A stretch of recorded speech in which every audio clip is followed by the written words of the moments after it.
Hola, hola, saluditos a todos, bienvenidos una vez más. Le habla Yare, su amiga, una cubana americana aquí en Texas.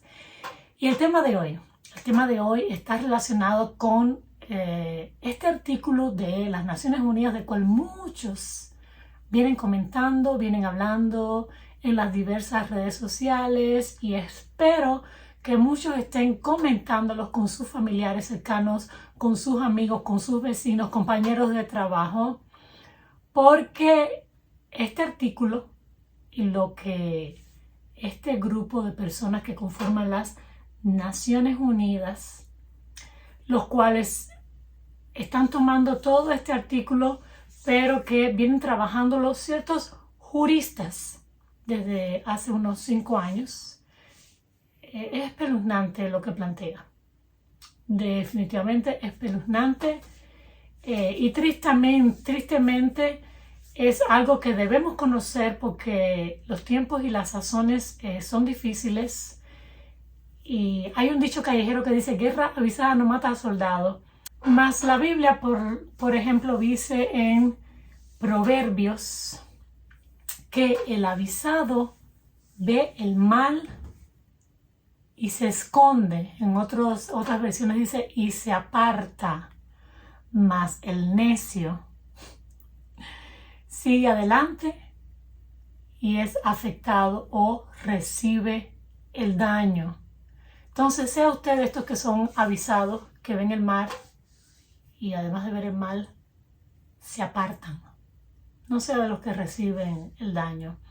¿Qué está sucediendo? Que este grupo de juristas que viene por un aproximado de 5 años trabajando en todo un documento oficial de las Naciones Unidas para luego imponerlo a las naciones del mundo, están trabajando en toda una serie de detalles que tienen que ver con despenalizar.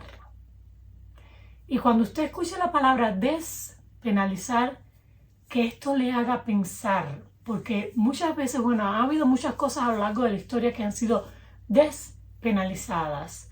Por ejemplo, hubo una época aquí en los Estados Unidos cuando hubo la llamada ley seca, donde era penalizado el consumo del alcohol, y luego hubo que despenalizarlo porque el penalizarlo no fue para bien, sino que sacó todo de control.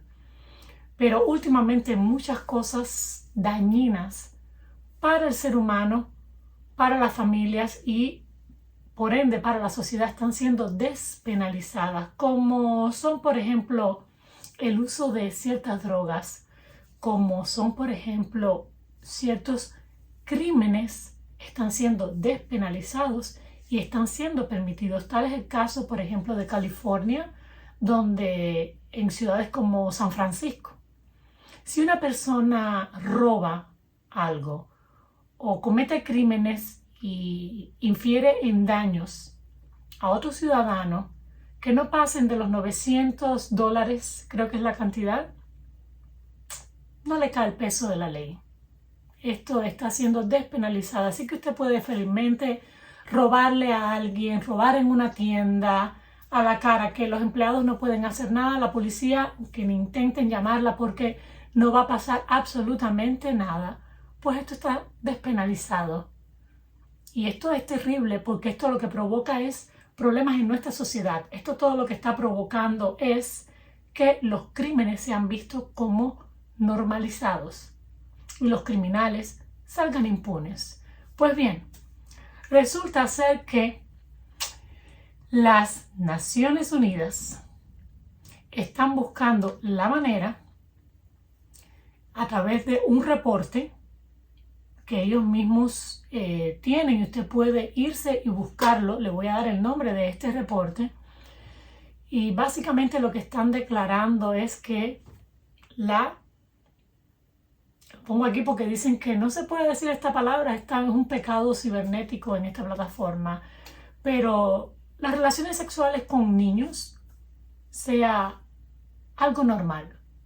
¿Por qué? Porque, bueno, según ellos, el niño tiene derecho a escoger.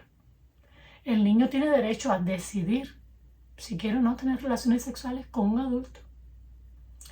Y entonces, el reporte que habla al respecto, si usted se pone a leer, son muchas páginas, pero ya le digo, le pone los pelos de punta, porque esto lo que está queriendo es crear un mundo sin ley, un mundo donde no haya básicamente código penal, un mundo donde la criminalidad es el pan nuestro de cada día, un mundo donde no existe ningún tipo de moral.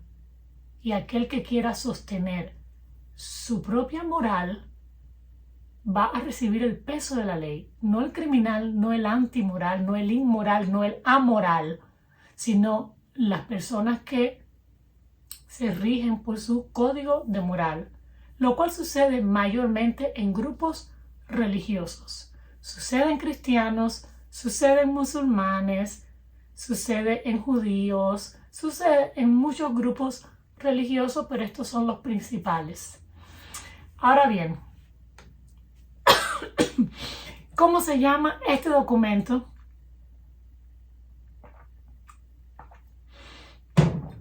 Yo voy tomando mi tecito mientras hablo con ustedes. Este documento que ha sacado la ONU dice, con motivo del Día Internacional de la Mujer, esto fue el 8 de marzo, justo el mes pasado, se presentan nuevos principios jurídicos para avanzar en la despenalización. Son los denominados principios del 8 de marzo, que establecen un enfoque basado en los derechos humanos respecto a la legislación que penaliza conductas relacionadas, y van directo, con los actos sexuales. Después vienen los pormenores. El uso de drogas, el VIH, la salud sexual y reproductiva. Este es el nombre bonito para el término aborto. El desamparo y la pobreza, o sea, las personas que viven en las calles. Y entonces yo voy a avanzar, no puedo leerles todo porque es muy largo. Es muy largo el documento. Pero, por ejemplo, en la página 25, donde habla el principio número 14, dice salud, los derechos de salud reproductiva y sexual. Dice que nadie debe ser tomado como criminal por ejercer sus derechos a la salud reproductiva y sexual. En otras palabras, ellos quieren imponer en las naciones, y aquí no hay autonomía de nación alguna, de cuerpo jurídico de una nación, de la creencia de dicha nación. Aquí hay que imponer que la salud reproductiva y sexual, llámese aborto, ¿verdad? La práctica de esta tiene que ser libre. Se pide el acceso, uso sexual y de facilidades, o sea, de lugares donde se lleve a cabo la práctica, servicios, beneficios, incluyendo información con respecto a el aborto. Nada de esto se le puede prohibir. Se está despenalizando, ellos quieren despenalizarlo en todos los países, yendo por encima de gobiernos, de ciudadanos, de creencias, de todo. Hay que normalizar, hay que despenalizar por completo, en todos lados, el aborto. ¿Por qué querrán las Naciones Unidas hacer esto? ¿Por qué esta gente que muchos no conocemos ni sus nombres quieren venir y poner esto en nuestros países sin el permiso de sus ciudadanos? ¿Por qué? ¿Tendrá que ver con que no nos sigamos reproduciendo? Me pregunto yo, es una pregunta lógica. Más adelante, claro, explica todo y pone todo un montón de premisas. Principio número 15, ya lo habla directamente con respecto a el aborto. Nadie debe ser tomado por criminal por la pérdida de su embarazo, incluyendo una pérdida del embarazo como resultado de una emergencia obstétrica, como un bebé que nace muerto, una pérdida espontánea, o por atentar o someterse a un aborto.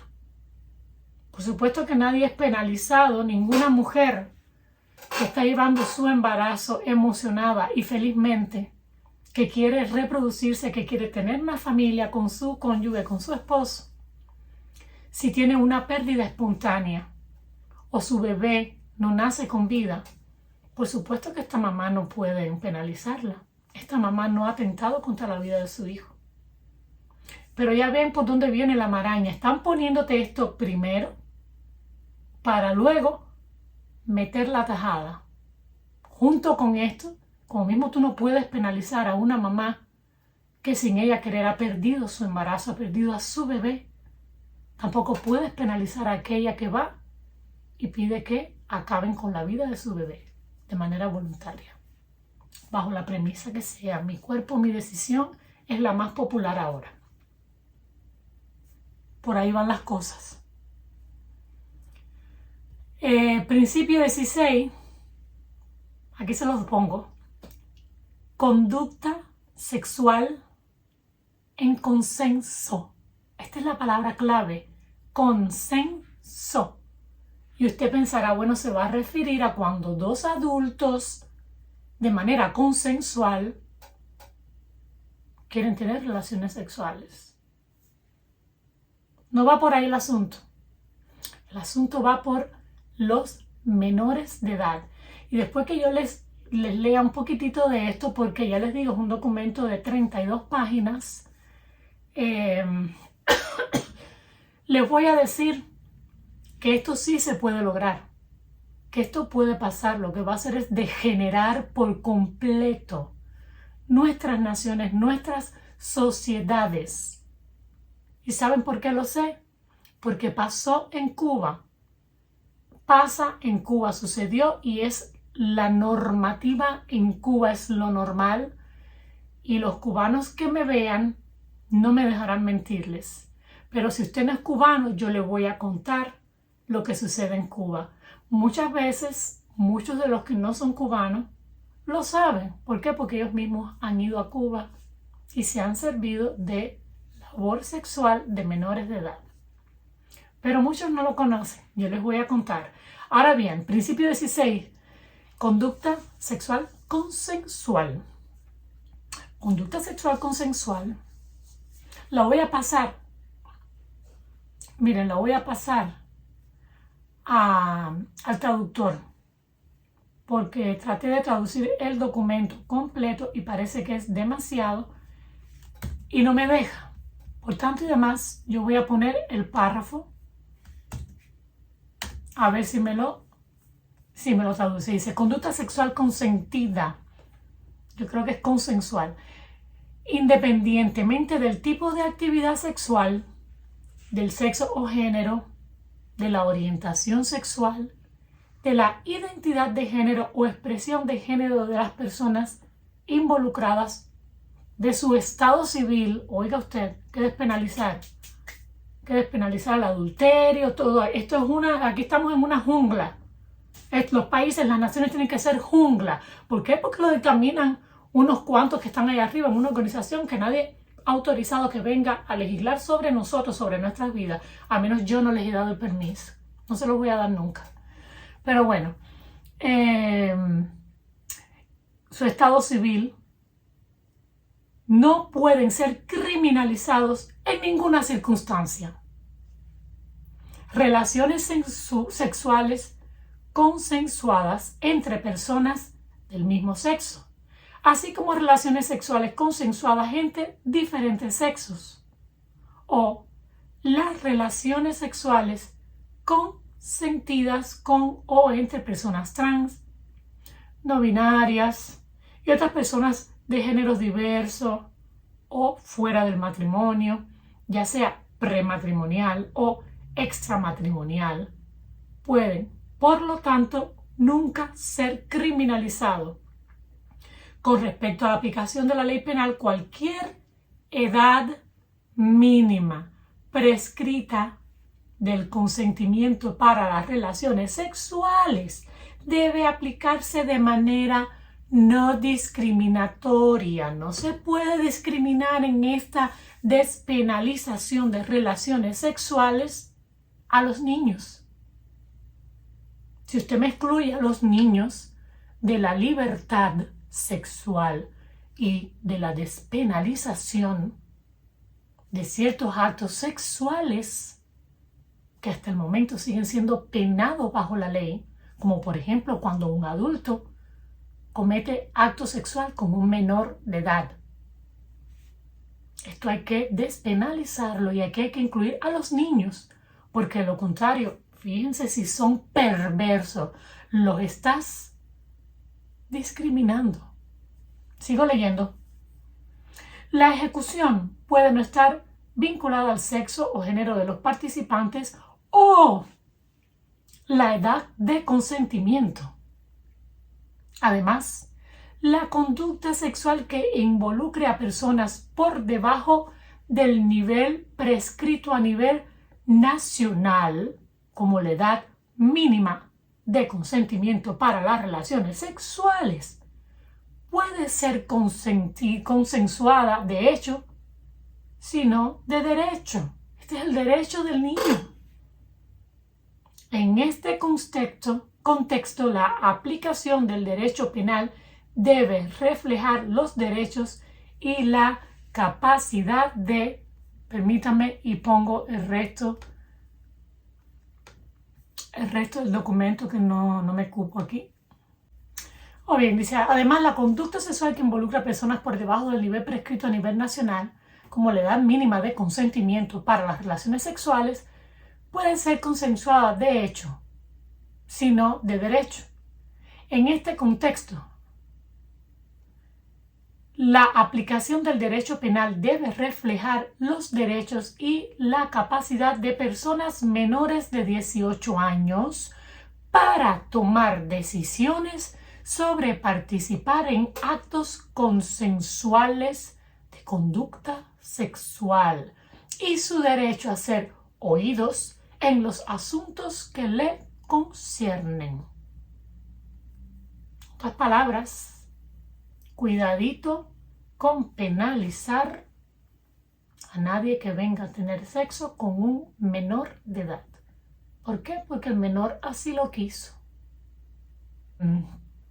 Dice aquí, conforme a sus capacidades evolutivas y su autonomía progresiva, las personas menores de 18 años deben participar en las decisiones que les afecten, teniendo debidamente en cuenta su edad, madurez y el interés superior, y con especial atención a las garantías de no discriminación.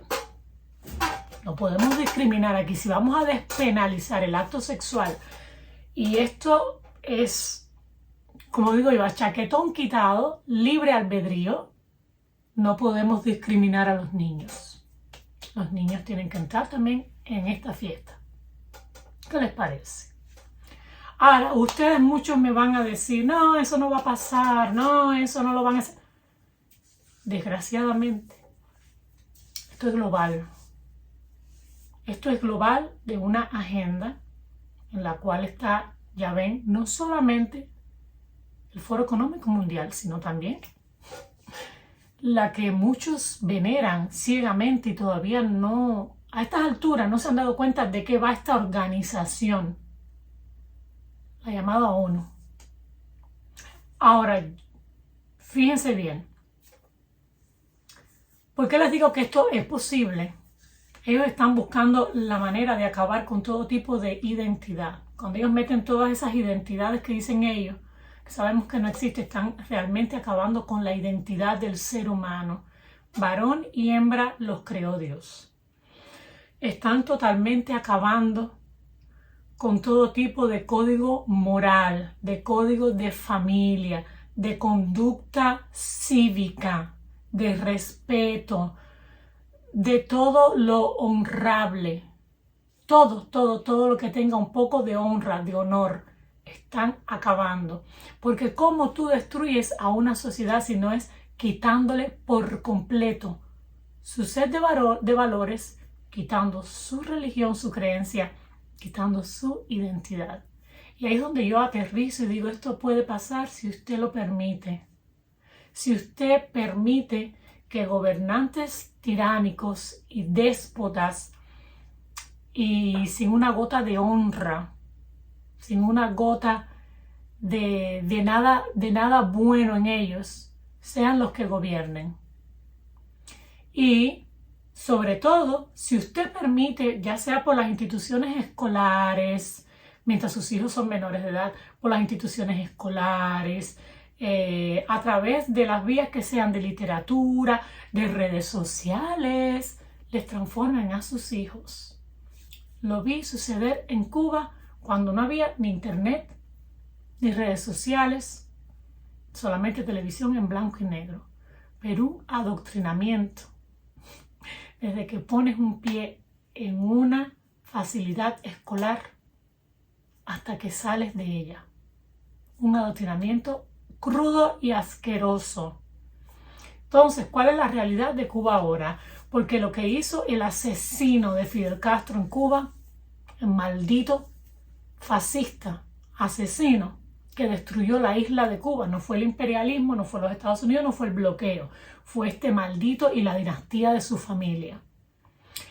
¿Qué hicieron ellos? Acabar con toda la identidad del cubano. Antes del 59, Cuba era un país mayormente cristiano, dígase católico y protestante. Esa era la realidad de Cuba. Y él arremetió contra pastores, contra curas, sacerdotes, contra colegios cristianos, universidades cristianas, escuelas cristianas. Todo esto había en Cuba, iglesias, contra todo tipo de organización y todo lo que fuera cristianismo en cualquier faceta, cualquier denominación.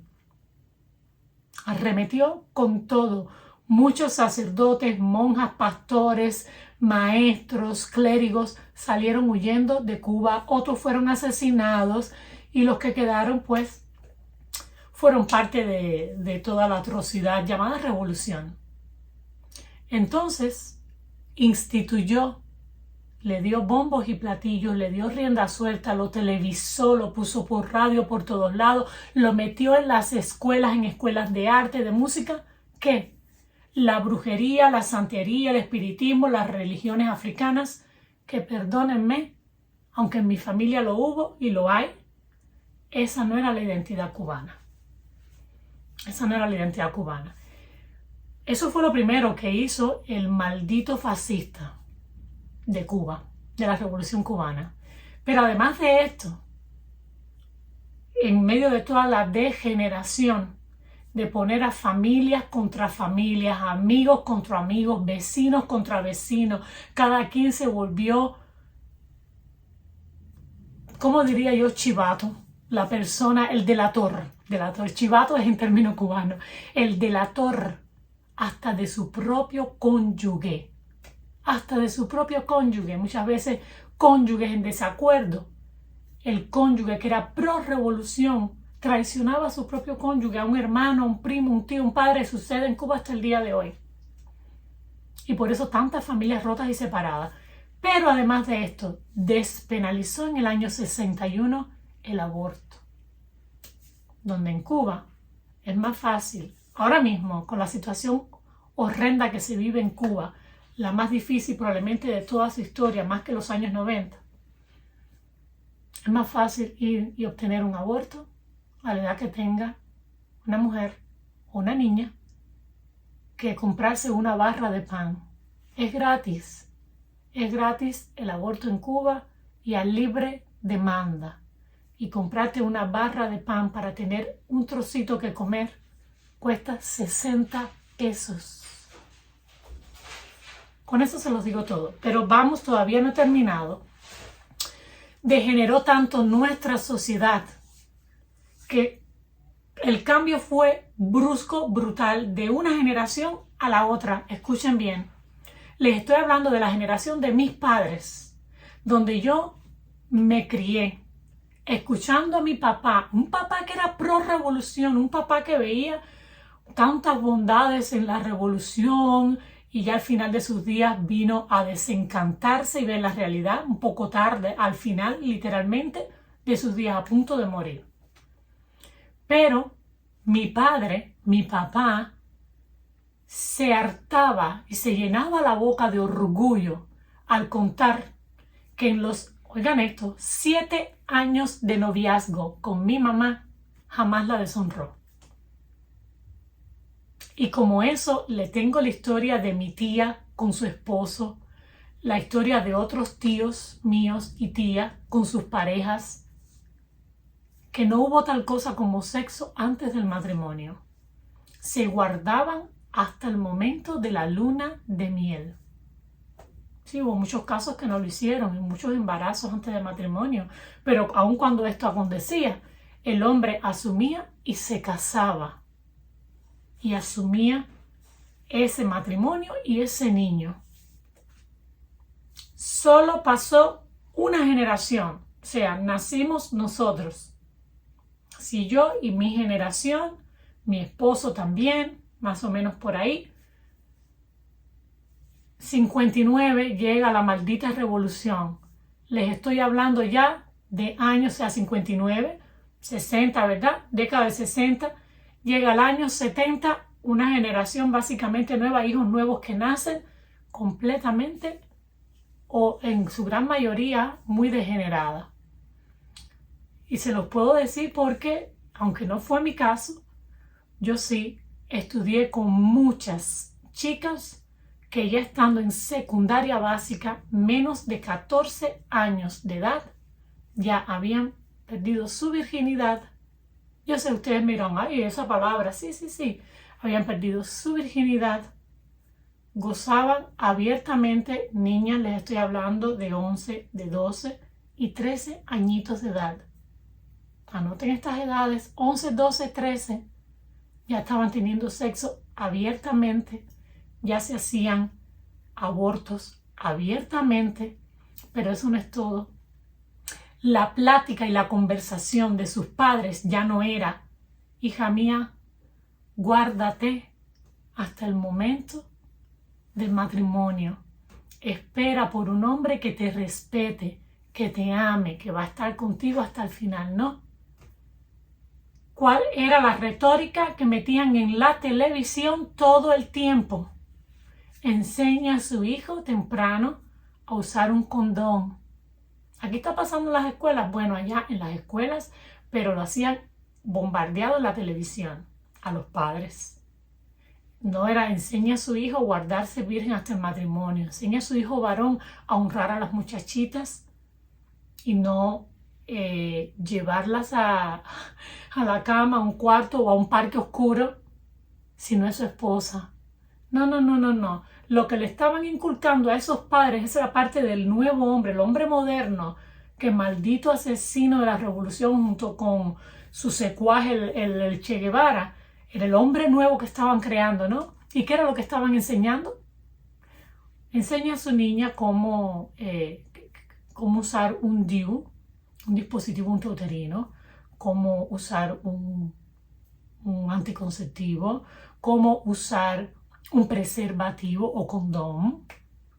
Y entonces las madres básicamente, a mí los cubanos no me dejarán mentirles, la conversación de una mamá con su niña o de padres con sus niñas hembras, que son las mayores víctimas, es: mi vida, el día que tú vayas a abrir las piernas, tú me lo cuentas, me lo dices, y así yo te enseño, te llevamos al médico, te ponen un anticonceptivo, óiganme ustedes, para que no vayas a salir embarazada. O sea, es como mi vida, el día que tú decidas probarlo y hacerlo, usted dele. Y esa es la realidad cubana. Al punto que hasta el día de hoy, en Cuba existe la prostitución más barata del mundo, donde cualquier extranjero, no importa la nacionalidad, no importa cómo luzca, su edad, el idioma que hable, cuánto dinero tenga o no tenga, porque para la miseria cubana cualquiera tiene más dinero, lleva una muchachita jovencita, adolescente, menor incluso de 14 años, a la cama, escúcheme bien, por un jabón, por $20, por 10, por $5, por lo que usted tenga, por un plato de comida en un restaurante por dólares o divisas. Fidel, en un discurso descaradamente, y esto lo sabe mucha gente, se llevó la boca de decir que en Cuba teníamos las prostitutas, bueno, jineteras se le llama en Cuba, que son las que normalmente dan sexo a cambio de algo con un extranjero, porque el cubano no tiene para dar, con un extranjero. Y la finalidad siempre es que ese extranjero regrese, que se enamore, se case y la saque del país, para que entiendan por qué es jinetera. Entonces, no se le dice prostituta, se dice jinetera, que teníamos las jineteras mejores preparadas, que las había abogadas, doctoras, enfermeras, ingenieras, y es cierto, porque en Cuba tú estudias una carrera y no te sirve de nada. Pero al punto que yo quiero llegar es que esto es posible. Si usted, mamá y papá, se dejan meter esta barbaridad, es posible el sueño húmedo de esta gente. Ya por último, para terminar, les cuento rapidito, les recuerdo la historia de Sodoma y Gomorra. Aunque muchos quieren negar este pasaje bíblico, este evento histórico, están allí los lugares. Sodoma y Gomorra existen hasta el sol de hoy. Y hay pruebas de lo que sucedió. Sodoma y Gomorra estaban tan corrompidas, ¿qué tan corrompidos tienen que haber estado estas ciudades? Que Dios manda fuego para destruirlas. No sé qué espera para, bueno, si nos manda fuego para destruirlas. Que Lot, el sobrino de Abraham, tiene en su casa hospedado a estos hombres, estos mensajeros, estos ángeles de Dios, porque el término ángel significa mensajero, que venían a decirle a Lot: sal de aquí con tu familia, Dios va a tener misericordia de ti y te va a rescatar a ti y a tu familia. Tienes que salir lo antes posible. Y le tocan los hombres de la ciudad. Y él le dice: nos enteramos que tienes huéspedes ahí. Sácalos, que queremos tener sexo con ellos. Y Lot se horrorizó, se espantó. Eran hombres. Querían básicamente abusar de hombres. Y Lot, imagínense qué barbaridad. Lot les dice: yo tengo 2 hijas que son doncellas, o sea, son vírgenes, nunca se han acostado con hombres. Yo se las ofrezco. O sea, Lot les está ofreciendo a sus 2 hijas para que hagan con ellas lo que quieran. Porque, ¿qué atrocidad es esta de hacerlo con otro hombre? Le dicen: no, queremos a los hombres, no queremos a tus hijas. Parece que estaban cansadas de mujeres, querían experimentar. Pero era el pecado tan horrendo que había en esta ciudad. Y ya saben, el fin de la historia, Lot logra salir con sus 2 hijas y con su esposa. Dios derrama fuego y azufre. Elimina Sodoma y Gomorra. La mujer de Lot mira hacia atrás, que los ángeles le dijeron: no miren hacia atrás. La mujer de Lot miró y se convirtió en estatua de sal, y hasta el sol de hoy ahí está esa estatua.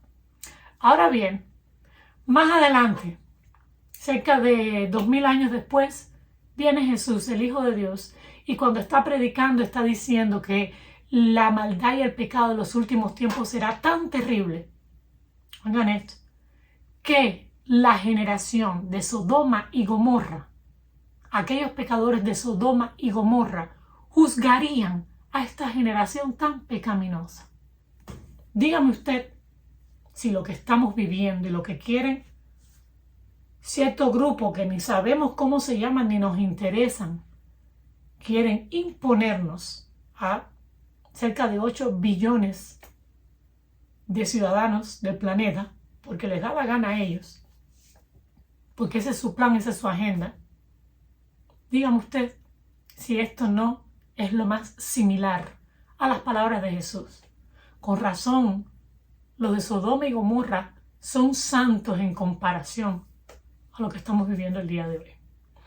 Solo esto quería hablarles.